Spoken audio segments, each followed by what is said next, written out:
नमस्कार, आप देख रहे हैं वीके न्यूज। मैं हूं सुनील राउत। सिर्फ 10 सेकंड में पूरा देश हिल गया, क्योंकि जैसे ही एसआईआर यानी कि स्पेशल इंटेंसिव रिवीजन शुरू हुआ, वैसे ही बांग्लादेशी घुसपैठिए ऐसे भागने लगे जैसे किसी ने केंचुए पर नमक डाल दिया हो। आज हम आपको दिखाएंगे कैसे सालों से भारत में छिप कर रह रहे घुसपैठिए बिना डॉक्यूमेंट, झूठे नामों और फर्जी पिता ससुर को बाप बनाकर अपने वोटर कार्ड बनवाते रहे। और अब जब चुनाव आयोग ने एसआईआर का डंडा चलाया है, तो ये लोग खुद कबूल कर रहे हैं कि हां, हम बांग्लादेशी हैं, अब वापस जा रहे हैं।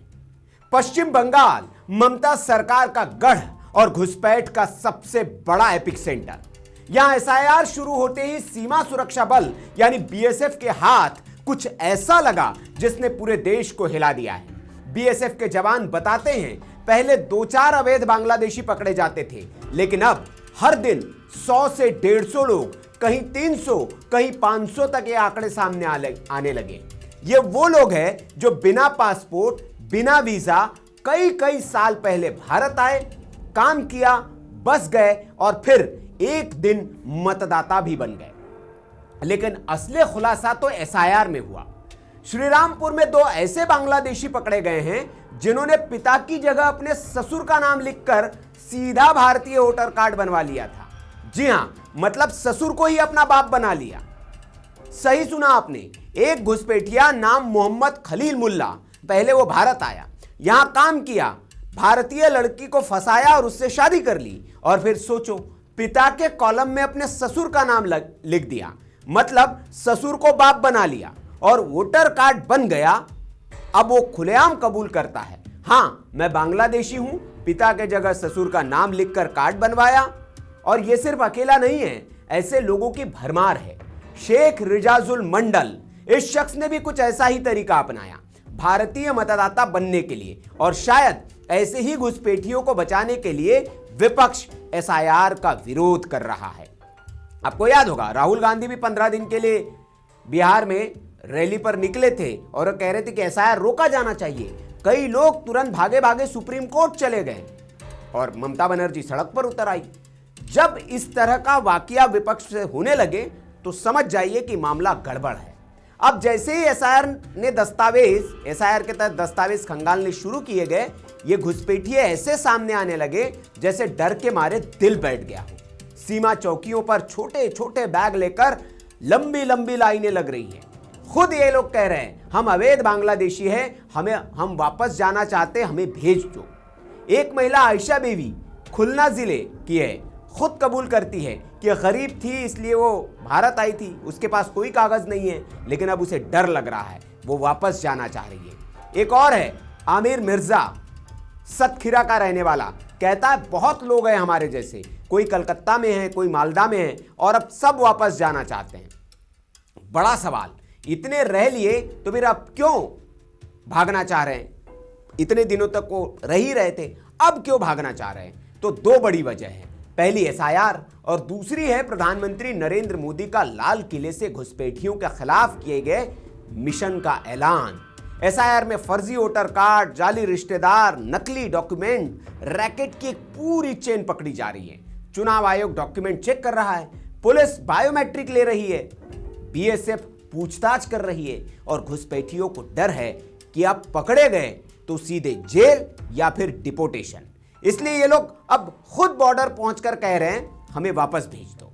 बीएसएफ अधिकारियों के मुताबिक उत्तरी 24 परगना और मालदा जिलों में बिना बाढ़ वाले इलाकों से घर लौटने की कोशिश कर रहे हैं बिना दस्तावेज वाले बांग्लादेशी प्रवासियों की संख्या में पिछले 2 वर्ष की तुलना में बड़ी बढ़ोतरी देखी गई है। बीएसएफ के वरिष्ठ अधिकारी ने पीटीआई भाषा से कहा, पहले ऐसी घटनाएं बमुश्किल दोहरे अंक में पहुंचती थी, अब यह आंकड़ा हर दिन लगातार 3 अंकों में पहुंच रहा है। कुछ रिपोर्टों में प्रतिदिन लगभग 500 की संख्या बताई गई है, जबकि वास्तविक संख्या थोड़ी कम है, लेकिन पर्याप्त है, 100, 150 या इससे अधिक। आप कह सकते हैं कि यह संख्या 3 अंकों में है। उत्तरी 24 परगना में सीमा पर तैनात बीएसएफ कर्मियों ने कहा, चौकियों पर छोटे बैग और सामान ले जाने वाले लोगों की कतार देखी जा रही है, जो खुले तौर पर स्वीकार कर रहे हैं कि वे बांग्लादेशी नागरिक हैं जो काम की तलाश में वर्षों पहले अवैध रूप से भारत आए थे।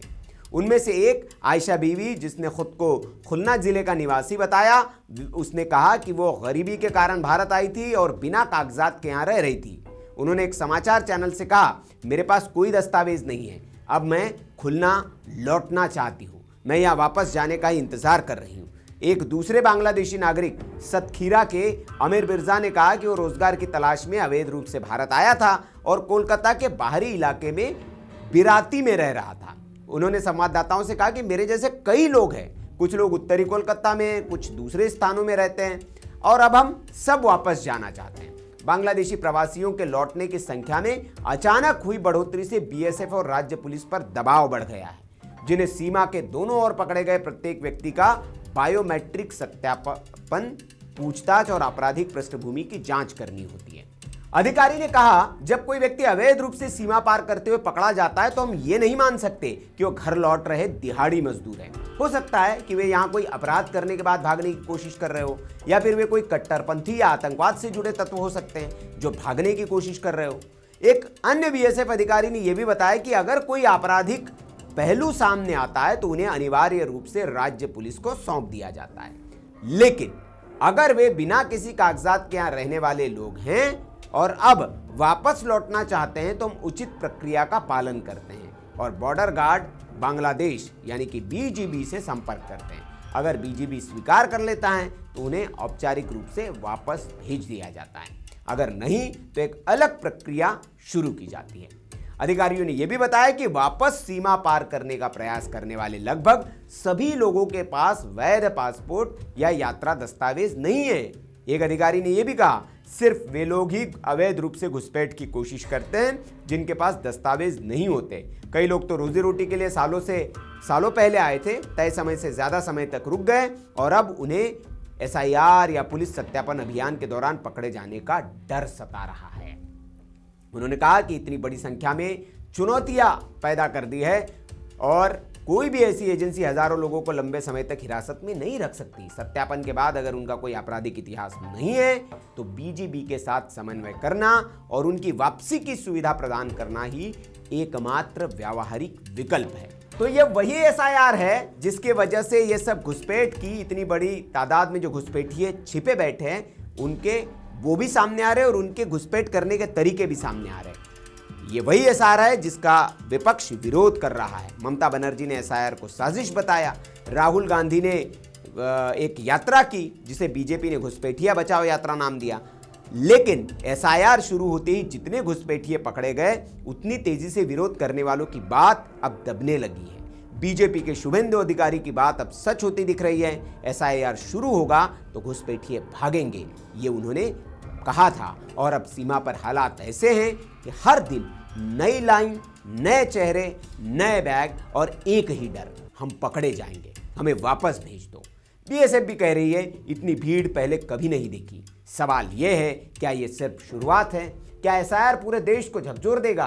कितने फर्जी वोटर बनाए गए और कितने अभी पकड़े जाने बाकी है? एसआईआर ने अभी सिर्फ शुरुआत की है और घुसपैठियों ने भागना शुरू कर दिया है। लेकिन असली सवाल है, क्या आने वाले चुनाव में ये सियासत का सबसे बड़ा मुद्दा बनने वाला है? क्या एसआईआर के बाद भारत की वोटर लिस्ट से सालों पुरानी ये गंदगी साफ हो पाएगी?